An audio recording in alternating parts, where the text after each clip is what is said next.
I'm not going to say a single word about the Tennessee Titans record against the Indianapolis Colts because I was a punter, and there's no reason for me to talk about that. With that being said, we did not punt much against the Tennessee Titans, so you probably have no clue who I am to begin. Look, I'm unstoppable. Forget your defense, nothing but an obstacle. Run it back, switch it up, call it audible. Serving up them Hail Marys till the game over with the showstopper. So hot, you gotta blow on it. I said I'll huff and I'll puff, then I'll pass to my left while I'm looking to my right. Hit him right in the chest. It be looking like magic, better give me the throne. I ain't talking about Patrick, but I rep my home. I'm never at the end of my zone. I'm bad to the bone, eating up these pig skins like they chicharrones, and you a douche cabron. Mira, mira at the mirror on the wall. I'm the greatest of them all. They gon' put me in the hall. Your name is only written in a bathroom stall. Quit your stalling and make a play. My drive too long. Pop the clutch, I don't pump the brakes. I know what it takes to gain the muscle, get rugged. These butterfingers be fumbling, squash the scrimmage and rub it in Robitussin. How I give them concussion, they seeing double, they rushing and pass the shovel, the dirt and rubble. I bury them under it. Stay in your huddle and get 10 yards back. Never turn your back. I'ma pull your flag. I go full contact, out punch, out kick like a shotgun. What's going on? What's going on? Welcome back, people. Welcome back. Welcome back. Actually, weather's pretty good out here. How's everything going where y'all are? Just started storming a little bit ago. Oh, there you go. Okay. How about you guys? Harish and Josh are a lot closer than we thought. Y'all in Texas, Louisiana, like border buddies. Yeah, we're chilling out here. It's nice and hot and gorgeous. I love it. Good. Glad to hear. What about you, Josh? How's it going out there? Pretty much the same. Hot. Where we at? 94 degrees. Oh, Jesus. Okay, yes. Ooh, okay, yeah, no, thank you. All right. Well, hopefully it cools off a little bit. If not, you're used to it. So, yeah, to each their own. But hey, welcome back, people. Welcome back. Thank you for tuning in. Make sure that you're liking, commenting, and sharing. But hey, the boys are here. We want to make sure that you know that this is the HOrseShoe Mob podcast, where we're coming to you with everything Colts and, slandering some people along the way. Listen, I don't care how last season ended. All I know is forget the AFC South, man. I don't like them anyway. Especially the Titans, because their fans are like inbred and they eat mayo by itself. But I mean, at this point, you should add the Texans too, mainly because one person. Yeah. Oh, you ain't gonna say no names, but it rhymes with. You're not feeling the Texans right now, man. They're gonna win the AFC South. The Texans are gonna win the AFC South. Jesus Christ. Yeah. CJ Stroud's gonna be an MVP. We forget it. They do have a coach that coached in the Super Bowl. I wish we had one of those. I'm sorry, no, coached the defense in the Super Bowl. Let me rephrase that. Gotcha. Kevin says, "Let's go Colts." Thank you for that, Kevin. Appreciate you. But hey, make sure that you're liking, commenting, and sharing from wherever you're at. We're on Facebook, Twitter, I think Instagram too. I don't know if we're on Instagram, but we should be. We should be. Yeah. Oh yeah. Oh wait. There he is. The text. Oh no, not him. Oh no, he's good. Oh, he's the VT's a good one. Yeah. He's no worse than the other guy that. You mean the Titans fan actually? Yeah. Oh yeah, they're okay. Oh, you're talking about Leo. You're talking about Leo. Hey, listen, we know who it is. We know who it is. It's Leo. I thought he said he didn't want to mention any names. No, I did. No, I will. I'll do it gladly. I don't care. I'll be the guy. But hey, welcome back. And before we go any further, let's just go ahead and get everybody introduced to all the guys, starting with the guy who's the silent assassin. However, he hasn't been able to be so silent in certain groups recently. Austin Cook, everybody. What's up? I'm Austin. Yeah, you're right about that. Austin. Austin has been like the levels of pissed off that he's been in these groups recently has been ridiculous. I love it. I wish we can post it on here so everybody can see the interaction that he has the last couple of days, even on vacation. Exactly. That's why I'm like, ugh, Jesus. And then also the man without the band, the man who's officially back in business on all social media now, including Twitter. I don't know how you get banned on Twitter for X amount of time, but you know what? Harish did it. Harish Nukal, everybody. What's up? I'm the king of getting banned for saying things that don't make sense. All right. I think it has something to do with Trump again. Oh no. Okay, We're not doing that. We're not doing that. Okay. We're not doing like that's one place we're not going. All right. Let's just get that out the way right now. That's why I said things that don't make sense. See, you guys want to be specific when I try to keep topics broad. No. So the thing is, we generally, when it comes to just like interactions between fan bases or whatever, I'm completely okay with that. But the thing is, Josh went full scorched earth just now.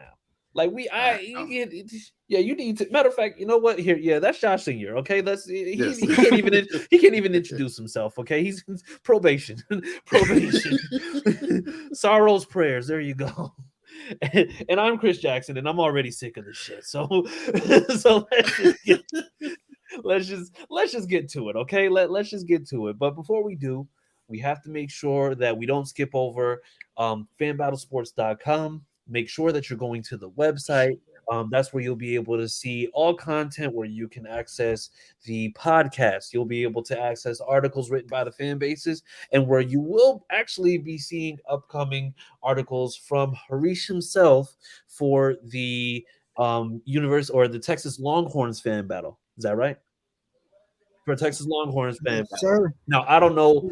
Now, the thing is, Josh is probably going to do an Alabama fan battle now because Harish is doing Texas, and his first article is about how Texas is going to spank Alabama this year. We could say that for another day, but if Josh had any sense, he would know that's a true story. Hey, little lady. Have a good night. Go in there. Close the door. Yeah, there's no way I can believe what the Longhorns doing in the SEC. They haven't made it there yet. So, yeah, if they probably have problems with A&M before they beat us. Meanwhile, Austin is laughing over there in Vols. but didn't they just get a ban? No, we didn't get banned. Oh, okay. They got some games taken away from them that they'll suck anyway, but they got games taken away.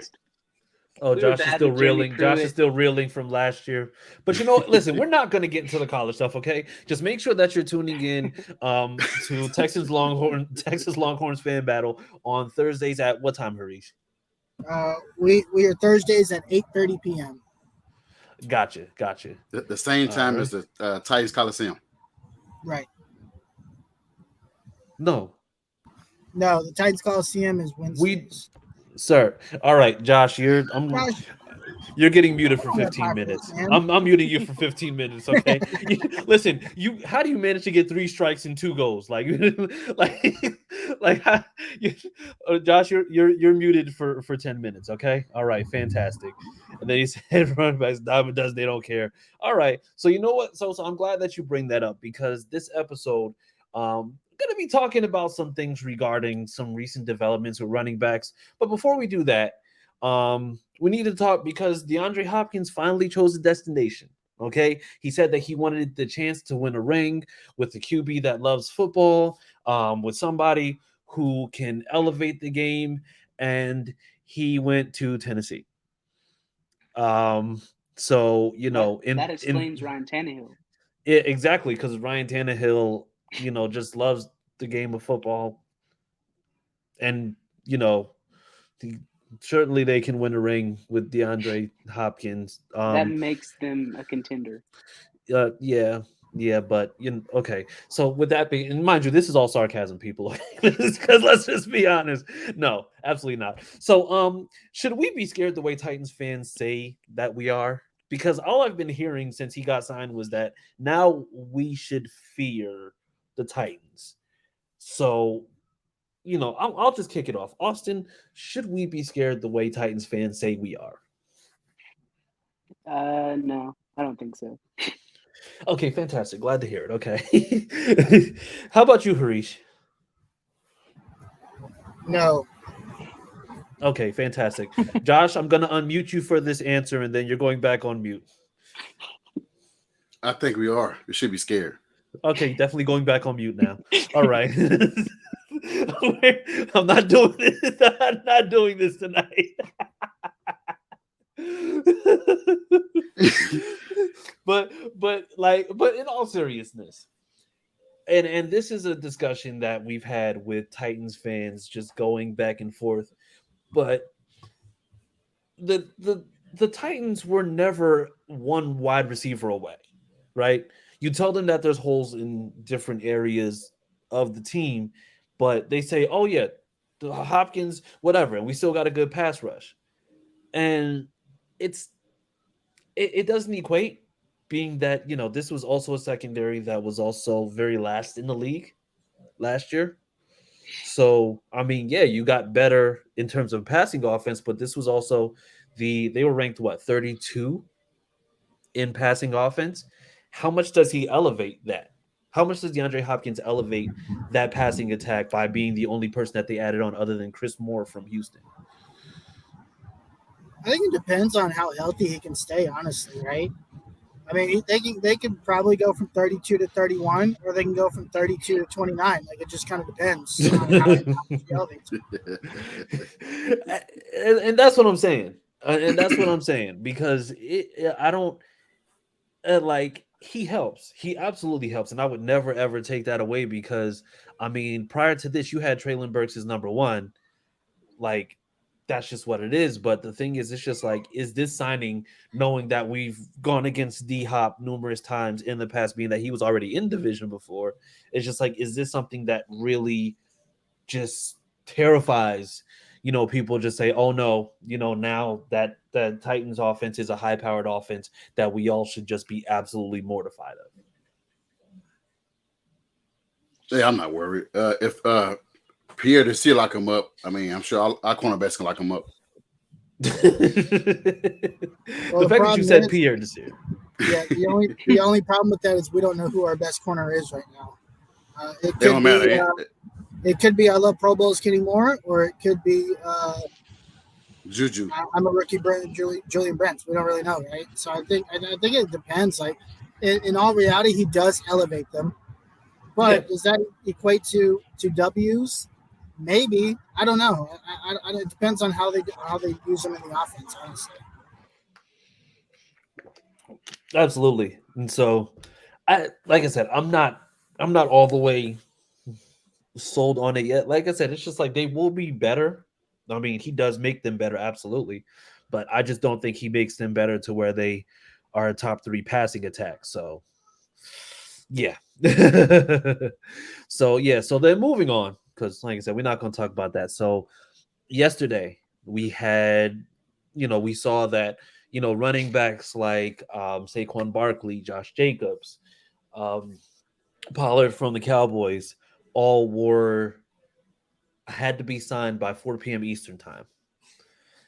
They went 0 for 3 on contract signings. And so now it was an interesting question, because not just with Saquon Barkley, but just seeing exactly how everything goes, because mind you, these 3 were, I think they're all over 1,000 last year.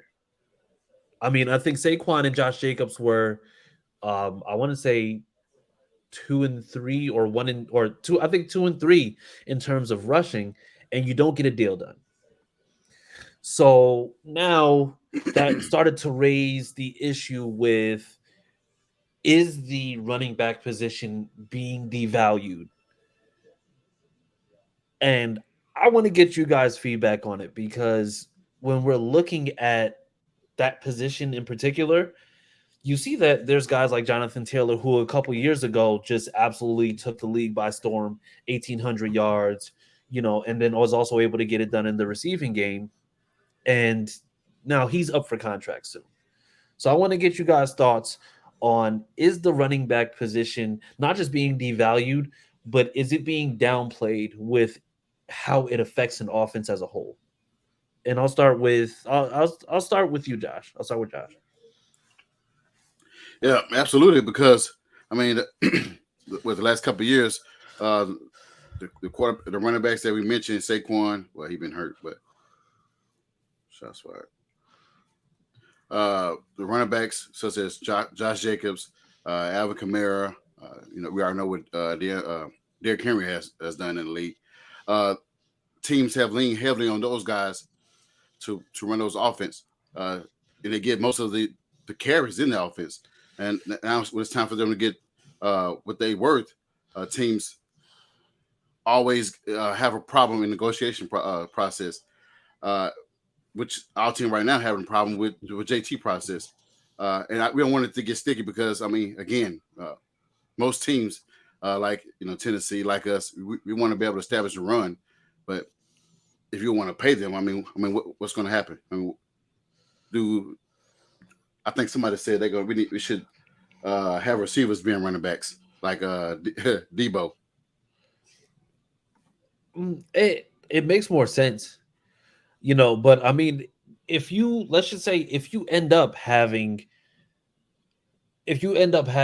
wide receivers, playing at running back, then that changes how things are. That means that you're essentially eliminating a position, and let's not act like the running back position doesn't equal out to actual yardage when it comes down to it.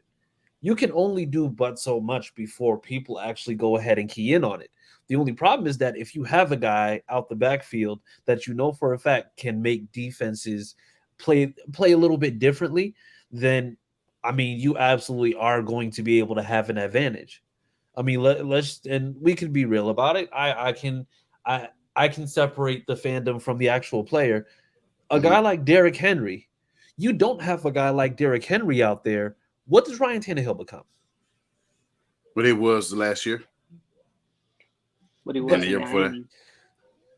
And that's the biggest thing that I have. You know that there's not a single team in this league that doesn't have some type of rushing attack or have some type of running back attack. But before I go too far into that, Harish, what is your thought on what's going on as far as the running back position now?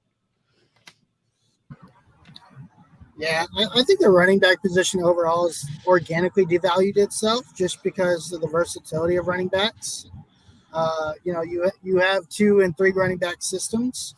You have folks that have running back 2s and running back 3s that come in and they're perform. Tony Pollard is a great example of this. He basically single-handedly knocked out Zeke, right? Right. Austin Eckler was a number 2, and he knocked out I forget who it was, but he knocked out a running back himself. And so when you have a position group that's that deep like that, it's essentially in itself resetting the market because you don't have that many bell cows anymore. Yeah. I do understand though. I want to elaborate. I do understand what the Giants are doing with Saquon because he's been injured the past 2 seasons. I do understand it with Dallas and Tony because they just went through having Zeke issues for the past couple of seasons after giving him 90-something million contract. So I do get those 2 teams, but then I don't get the Raiders and I don't get Indy not paying those the running backs. And then let's not forget Derrick Henry getting lowball on his contract. Even though he accepted it, he should have gotten paid more after rushing 2,000. Right. But you look at Derrick Henry, right, and the Titans have paid him. What have they won with it? They're not winning. They're just handing out money, right? At the end of the day, franchises are trying to win, and they're trying to do the best that they can in order to win. And handing out these big running back contracts, in my opinion, is probably either the most underutilized. Not underutilized. It's probably the least valued position in the NFL right now. You look, what is it, the last 5 or 6 or 7 running backs? You don't see a top name winning Super Bowls. Yeah, I get it. I mean, offense. Defense win championship. Not much offense. Definitely not led with the running back, but you do need one. You do need a rushing attack to score points. Yeah. And then what about you, Austin? What are your thoughts on it? I mean, yeah, it's obviously been devalued, whether it's, by running backs themselves or just organizations not wanting to pay their guys. I think that Who is this guy? That's a Colts fan from Twitter. That's a Colts fan from Twitter. I'm sorry, Hold Austin. on, go ahead, Austin. Go ahead. No, you're good. I think that running backs deserve to get paid if they put out like good performances, just like every other position. If they play good, they should get paid good. I don't like. That's just my opinion. I understand that teams don't want to spend too much money on a running back whenever they can just go get another one. But like when your guy does good for your team, I just feel like he needs to get paid by you. Like it's just a respect thing, I think. Like, yeah.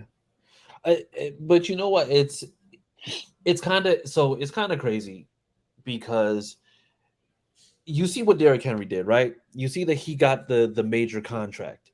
He got the major contract, and then I think Ryan Tannehill either got it before or he got it the same year that Derrick Henry did, or he got it before. Now, the crazy thing about it is that if you look at that offense, you look at exactly how that offense was ran, teams had to prep for Derrick Henry, and they knew that. So the thing is, when teams have to prep for one guy, you're going to see those stack boxes, right? So when you see stack boxes in that way, then that means that now that's going to open up for passing. Because let's just be honest, every team doesn't have super duper athletic linebackers that can act like they're blitzing and then just go out into coverage. So you have Derrick Henry who effectively changes the complexion of a defense so that somebody like Tannehill can go out and throw for those stats where Titans believe that he's elite like Pat Mahomes. But when it comes down to what it is that we're doing, we saw that Ryan Tannehill got damn near triple the contract that Derrick Henry did without necessarily being more effective, because when it came down to it, in every single playoff that we've seen, when they neutralized Derrick Henry, Ryan Tannehill can't do a damn thing. I mean, I think what was it? They the playoffs against Baltimore. I think they scored a whopping 14-16. They did the same thing again against the Bengals the following year. So you pay Ryan Tannehill all this money, and then mind you, they push back money to go get Julio. So then Ryan Tannehill effectively became the highest paid quarterback in the league because you push back money. But then you have Derrick Henry, who is getting 400 or 350 to 400 carries per season, no matter whether or not it's effective. And he has to pretty much stay exactly where he's at. You can say what you want in terms of the running back position, but it just doesn't equate the way that you would think that it does, being that you're willing to pay a quarterback. Mind you, Daniel Jones is getting $40 million a year now after having one good season where they refused to give him a 50-year option. But you're not going to pay Saquon, who pretty much contributed to that same thing, whether you like it or not. Yeah, Saquon was the Giants' offense, if we're being honest. Like, yeah, Daniel Jones had a good year, but without Saquon, Giants would have done nothing. Yeah. We can say Barkley got Daniel Jones paid. And then with the Raiders situation, we know what Josh Jacobs was the offense, and they got rid of their 9-year, 10-year quarterback for a bum. Okay. For Jimmy G. Yeah. I'm just calling how to see it. And who else? Who else? I don't want to say, Dallas quarterback is a bum. He could play better, but Tony Pollard was pretty good last year. He stepped up pretty good when Zeke was out or Zeke was ineffective. I don't know what's his worth because he's been a backup since he's been drafted. But for our instance, JT definitely should get paid. The year that he rushed for 1,800 yards, Carson Wentz was pretty bad. Yeah. So I think the one thing to keep in mind, I think the thing that's ruined, I think contracts as a whole, is the franchise tag. I think the franchise tag is ruined the entire complexity of how players are getting paid. Because you can hide behind the franchise tag now, a year, 2 years, and most teams will do it for a year, but a lot of teams will see that second year that a franchise tag will cost, and then they'll pay their running backs, right? So we'll probably talk about this, but I feel like that's a similar situation as to what we'll do as we head into what's going on with JT. Yeah. Now, before we go any further, I do need to address this because this is something that I feel as though needs to be spoken of. So, Leo, who is a Texans/Titans fan, wants us to believe that he is the king of Texans Twitter. But we do have proof that says otherwise. No matter how much VT is wrong about, this whole Ridley thing that he believes, I will say it's just like you got to beat out VT before you go and you talk to me about being in the king of Texans anything. Because I mean, he's him, Briggs, Crenshaw. They put on for Texans Twitter. They don't waver. They don't go and try to pose a tag team with RJ. So we can get that out the way right now. So moving on. Leo don't defend the Texans. He defend the Titans. So he shouldn't put anything. He'll trash the Texans. Yeah. Leo's a Titans fan behind it. Leo is a Titans fan behind the Texans logo. Yeah. Leo is RJ's burner. That's RJ's burner account. So let's just get that out the way right now. I got you. All right. So then from that running back perspective, like I said, we know that there were guys who sounded off, who had a lot to say regarding what they thought about it. Derrick Henry sounded off. Austin Eckler. You had Christian McCaffrey sounded off about it and about the fact that this is really diminishing the running back position. We got a quick tweet from Jonathan Taylor just saying "wow" with a period. So my question then is, does the current running back market and what we've seen, over the past couple of days, does this affect the Colts and how they go about their contract negotiations with Jonathan Taylor? Yes. I honestly think we're heading towards a franchise tag for Jonathan Taylor. Yeah. It seems like it. It seems like it. I mean, but then again,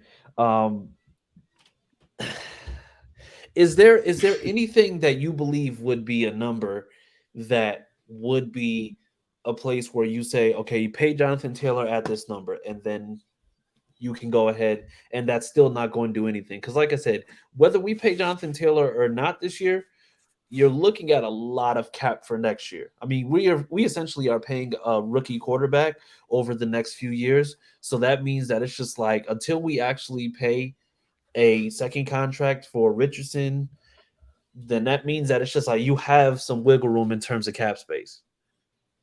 So is there a number that we all collectively believe could be the place that Jonathan Taylor can go to? 70 mil? Over how many years? 4 years? Okay.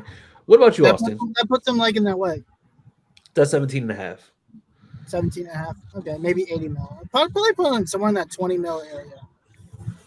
Yeah, I think we should set the market before another team does. Yeah, well, I mean, for the way that it looks now, the teams aren't trying to set the market when it comes to running backs. Nobody wants to be the one team that sets that market. Oh yeah. No, absolutely not. What about you, Austin? What do you believe would be a number that you would see realistically where JT would be signing and they're just like, okay, this is a good number to be at? Yeah, I think like 16 to 20. I think that would maybe work. But also just my opinion on the Colts and JT's situation. Chris Ballard is known for paying his guys. He paid an interior lineman, Q. He paid Shaq. Those positions don't always get paid, but he did it because that's his guys. Mm-hmm. So I just feel like he's gonna give him a contract. It's gonna work out for Jonathan Taylor, no matter how bad Undisputed Colts online he'll rise about it. I got a feeling I know who that is too. That's because Chris Ballard doesn't care about winning and team building. He cares about building his guys and cheating the Colts out of years being the GM. That's what Chris Ballard likes to do. Remember, his time just started as the GM of the Colts because he just drafted his quarterback. So the last 5 years that he did of everything he did doesn't matter. At the end of the day, though, Jonathan Taylor's 24. That is not an old running back. He's not out of his prime. I think you got to keep him. You don't want to see him playing somewhere else. Yeah, I agree. Especially with the rookie quarterback, you want him to help develop that quarterback. With the running game. And what we're paying AR, we can pay JT a little bit more than what other teams are willing to pay their running backs. Yeah, and so Josh, what number do you see potentially? Yeah, I'm in the between what Austin and Harish said because, like I said, go ahead lock him up. We don't want to go on a issue like or instance where you see what Jacksonville did with Christian Kirk, and he set the market. And now everybody, you see what happened with Tennessee not wanting to give did not want to give AJ his money, so he ended up getting traded to Philly. We don't want another team to set them. We want the Chargers or even Dallas set the market, and now we have a problem with signing JT and possibly having to trade him. Yeah. So I'm gonna go against the grain because I don't see getting up up to 16. I don't see 16 to 20. I could see maybe 13 to 14, and then possibly just looking for a little bit more guaranteed money. Because the thing is, when you're talking about getting up into a higher number, then you're talking about everything being incentivized, having X amount of, yards, having X amount of touchdowns. You're going to have a lot more with that. Now, the thing is, for me, it's just like if you go and you say you do 4 for 70, like Harish said, right? But then you only have possibly 30 to 32 million guaranteed, then that means that it's just like technically everything is pretty much going to be on the end of you having to incentivize that, or the contract being more heavily incentivized than it is guaranteed. But if you can go and you can get somebody on a, let's just say 4 years for 52 million, but you have, let's just say 40 million guaranteed, that makes a lot more sense, because then that means that it's just like, yes, you're going to get that. You're going to get exactly what you're looking for. But then that means that they're not going to say, well, you know what, we're going to pay you this much, but you have to make sure that you do all of this. You don't want a Henry situation, because that's what the hell Henry's dealing with. Henry has all those carries and he has nothing to show for it because you signed a contract that was based on what you did after that one spectacular year. And now in order to actually get there, which I'm sure he goes and he hits it every year, but no, there's no way possible that with the amount of work that he does is worth the contract that he has right now. It just doesn't. So moving on, because now let's move on to things that are a little bit easier to discuss. So we do believe in ratings every now and then, and the ratings that we're talking about, they're Madden ratings. Right. So Madden, over the next, I believe, week or so, is going to be releasing ratings per position group. And of course, we really only give a damn when it comes to, the Colts, possibly some AFC South, just to see exactly who's where, or just for bragging rights or whatever. So we got a few of the ratings, right? And so what we're going to do is we're going to do a game of too high, too low. So we saw Buckner. Buckner will be an 86 overall. Too high or too low? low. Way low? too low. Austin? Yeah, I agree. Too low. I feel like he should still be in the 90s. Okay. What would be suitable? What would be suitable for Buckner? 89 or 90. 89, 90? 89, 90? Yeah. Okay. Yeah, that's what I was thinking. Probably 89, 90. I think that's probably the sweet spot for him. But he's also on the regression train, right? He's 29, I believe. Yeah. He's heading towards, at that position regression. I mean, he's good, but he's not Aaron Donald. I love DeForest Buckner, but I don't think he's Aaron Donald good. I do think he regresses over the next couple of years. So Yeah. I can see why they put him down that low. Okay. And he did have a down year last year. Okay. And then Austin, you said 90, right? Yeah, I think. Okay. 90. Yeah, because I was gonna say 90, maybe 91. Big Grover Stewart, 85. Too high, too low. Just right. Yeah, right. I agree. I think that's a good number for him. Yeah, it's a great number for him. He played fantastically last year, and I think he got rewarded for it. Yeah. Well, he absolutely did because I think starting out last year, he was like 81, 82. So, it's like he did get the increase. So I do think that 85 is about where he should be. Now, Julian Blackmon. Too high. Oh, and not trolling. 78. Too high. Too high, yeah.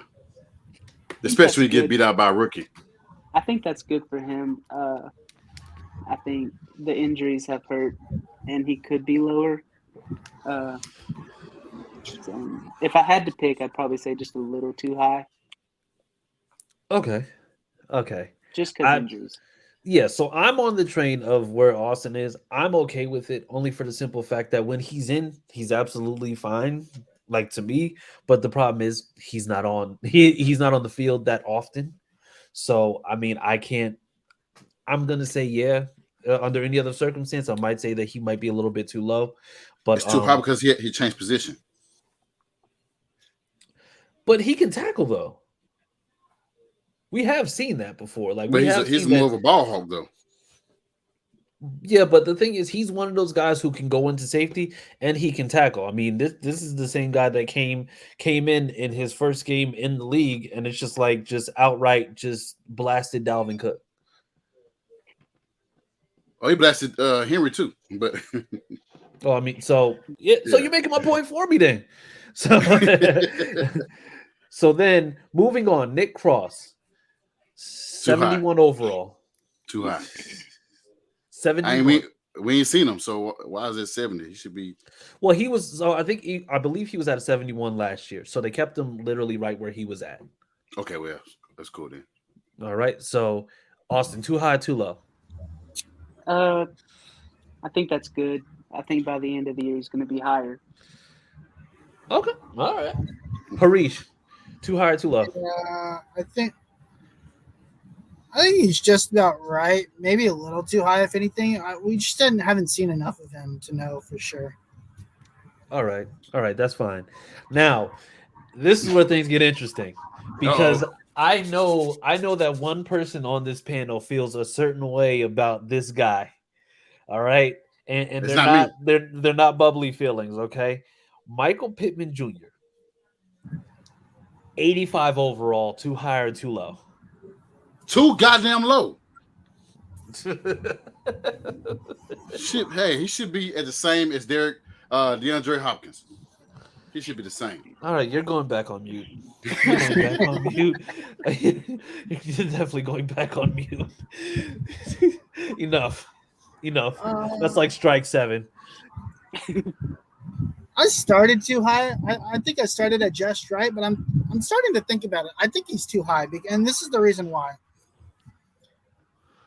I am still in the belief that Michael Pittman Jr. is not a number 1 receiver. What's up, Kendall? Okay. I do feel like he regressed last year. His drops, and drops are gonna happen, right?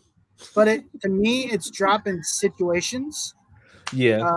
That really put a red mark against him for me. I think 82, 83 is like a sweet spot for him. And I think he would probably stay there because, again, I think he's a number 2 receiver. I don't think he's a number 1. I don't think we have a number 1 receiver. Yeah, that's true. So this is where you and I, Harish, normally go about our things. I think we always have at least one guy that we kind of like disagree on every single year, and we just continue to disagree completely. Because if you remember, the Sam Darnold debate went on for like 2 years, and you and I were literally just arguing about Sam Darnold for the damnedest long time. And so the issue that I'm running into, there we go, kind of.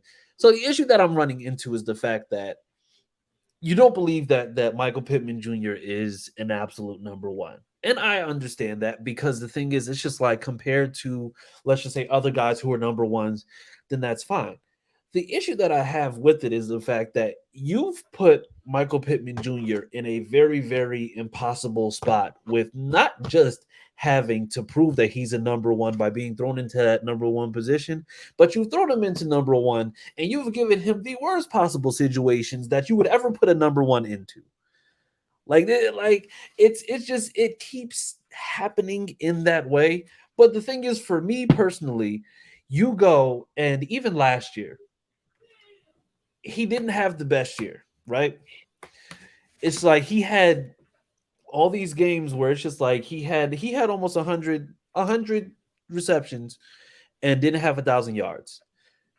But that O-line was so bad, they had to go with a passing offense that was literally no more than 15, maybe 20 yards at a time, because of the fact that the O-line could not protect whoever the quarterback was long enough in order for them to get the ball off.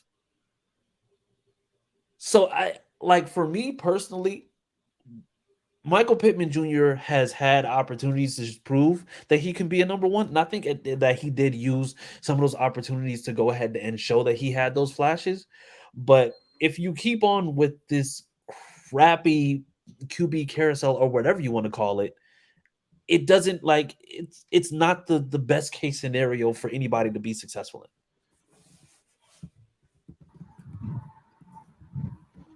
I can agree with that. I don't know. I mean, it's hard for me because I've seen Michael Pittman do great things. Mm-hmm.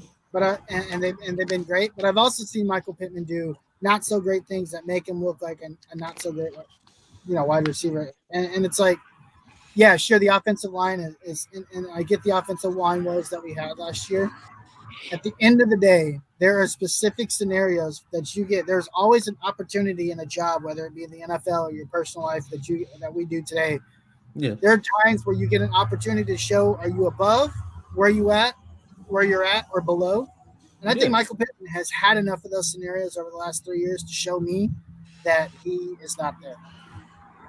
Okay, and that's fair. So I'm going to say, so this year would then be a big proving year for him, not just with the fact that it's a contract year, but just for the simple fact that he has to prove that he can just continue, or he can be that certified number 1. Yeah, right. And spoiler alert, I don't think he can do that. Okay, that's fine. And then Austin, do you believe that this is accurate to who Michael Pittman is as a wide receiver? Yeah, I think 85 right now is good for him. Okay. All right. And so in that case, then, tell me, start, bench, or cut DeAndre Hopkins, Michael Pittman Jr., or Calvin Ridley. Who do you start? Who do you bench? Who do you cut? You start D-Hop, bench Michael Pittman, cut Calvin Ridley. Okay, cool. All right. How about you, Josh Shane? You start Michael Pittman. You're going back on mute. You're going back on mute. What were the options? I said start, bench, cut DeAndre Hopkins, Michael Pittman, and Calvin Ridley. Start D-Hop, bench Ridley, cut Pittman. No, you guys are delusional. You know what? Listen. I'm gonna you and VT. you and VT just y'all make my butt itch. Like y'all. Well, like, I'm glad I'm not tickling you though. Oh God. Y'all the worst. You said you start Pittman over how? Hell yeah. No, Kendall. Josh is in full troll mode tonight, so please don't listen to the majority of what he's saying. Okay, this is what happens when he has one too many Capri Suns. All right, so you need to go ahead and just let him be where he's going to be right now. It was Sunny Delight. Yeah, Josh is acting as our RJ tonight. Yeah, there you go. He's doing his best RJ impression. He's being terribly unrealistic and delusional. All right. So then, with that being said, we're just gonna move on, and then we're gonna be up out of here. But we actually saw randomly. We saw a post today on social media and saw somebody working out, and it actually ended up being Shaq Leonard. So Shaq Leonard right now is or has been working out leading up to training camp. It looks like he has full mobility, which is great considering the fact that over the last week or two, or matter of fact, the last month, we've heard numerous people just say, hey, we haven't heard anything about Shaq. Irsay says some things last week that made it seem like, okay, well, we don't know when he's going to be coming back, but then we see him working out this week. So these social media posts that we saw, what's the impression that you get? And is this enough for you to be like, okay, like he should be back to normal? Or are you still just kind of going into it with that? I don't know. I have to see him on the field before I actually think anything of it. So I've said all offseason, I think Shaq's going to come back at the beginning of the year and be himself. I think he's going to be great. So it's hard for me to see that and not get excited. Just, I like to have hope. I like to be optimistic. So, I think he's coming back and winning Comeback Player of the Year. Comeback Player of the Year. That's lofty. But hey, but you look at it and say Defensive Player of the Year. That's that. That almost came out. Listen. We're okay. Relax. All right. He said relax. Let's one step at a time here. Okay. What about you, Harish? I've seen this story play out before. I know what it looks like. I'll wait until week 1. I've seen this happen. I remember when Andrew Luck was throwing preseason passes before snaps, and then 3 quarters later he retired. So I'm gonna wait. Yeah, gotcha. Fair enough. What about you, Josh? I don't want to get my hopes up with Darius. Just like Harish said, we've seen this before. We're optimistic that he does come back and play maniac football. Right now it's not enough. Okay. All right. And I don't so I think I'm with I'm feeling the same way that I think everybody's feeling. It's inspiring enough that he's out there. It looks like he could get back to form, but at the same time it's like I want to see it on field. It's just like I don't want it to be going into training camp and then we're going into hoping that he isn't gonna be held out, because mind you, it's just like linebacker is probably one of the thinnest groups that we have currently. So if you're missing him, that means that you have other guys coming in that you may not necessarily have the most faith in for the most part, right? So I don't know. It's like I said, it's just like I like the video, but he's gonna have to show a lot more. Okay, so yeah. And then Cody Blankenship from the Jaguar says good morning. Before we pass that name, we got he's the one that said Kristen and Kevin should be a 90. Yeah. Why? Josh, you just couldn't contain yourself, could you? No, he couldn't. He couldn't. He said it. Come on, man.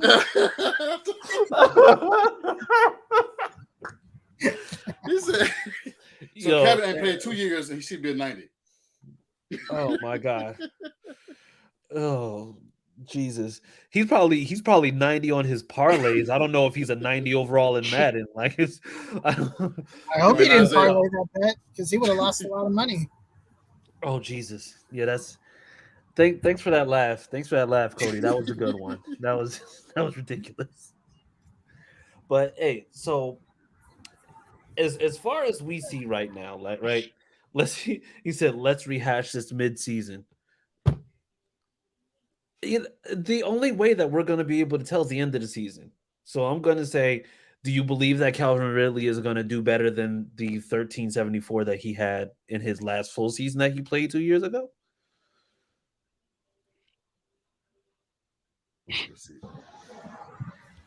I think he gets.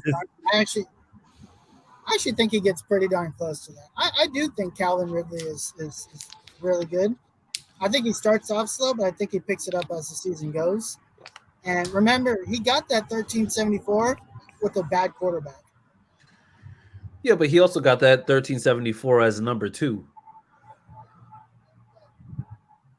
It's true. It's like the thing is, it's really crazy for me because I mean, okay, so mind you, let's look at it this way, right? A guy has 926 and then he has 1426, right? So you would think that guy was actually like doing pretty daggone good, right? Mm-hmm. So what if I tell you that guy was in the league 4 more years and never scratched 1,000? You know who that was? Juju Smith-Schuster. Must be Calvin Ridley. No, Juju Smith-Schuster. And you know when he got that 1,400? When he's playing opposite AB. Oh, jeez. Okay. Hey. You got company, Harish? Bad QB and a broke foot. I mean, that sounds plausible. Mahomes wanted to, you know what, guys, this is all great. But you know what? We are actually going to get out of here, but we can continue these conversations with us either on the HOrseShoe Mob page on Facebook, or you can continue on www.fanbattlesports.com or at the HOrseShoe Mob page on Twitter, or you can just hit all of us up individually and just let us know how much you hate our takes by going to each one of us, because guess what? We're going to give that to you. So, Harish, where can the people find you on social media? You can find me at the Uncle Gandhi everywhere. All right, the uncle, except for on Facebook where it's Harish Nukala. Yes. Josh, where can the people find you on social media? On Twitter at official Josh Senior. That's probably the most rational thing you've said this evening. Thank you. All right, and then Austin, where can the people find you on social media? Yeah, you can find me on Twitter at CookieAustin2. Yes, and you can find me at CJ Colts Fan, where I will probably be in an AFC South group, talking to people who are fans of one team but bigger fans of another team. I'm not going to say any names, but I'm talking about Leo. So with that being said, guys, have a great night. We will see you next week, where we will actually be live with Pat Dorflin from the SIG Podcast Anvil Show. So please make sure that you tune in same time, 9:30 p.m. Eastern Time, 8:30 Central. I don't know what the other time zones are because we all live on Eastern and Central time zones, so you get it. But either way, people, thank you. Have a good night. And in case you forgot, just want to make sure I remind you that Sam loves Jalen Ramsey. All right.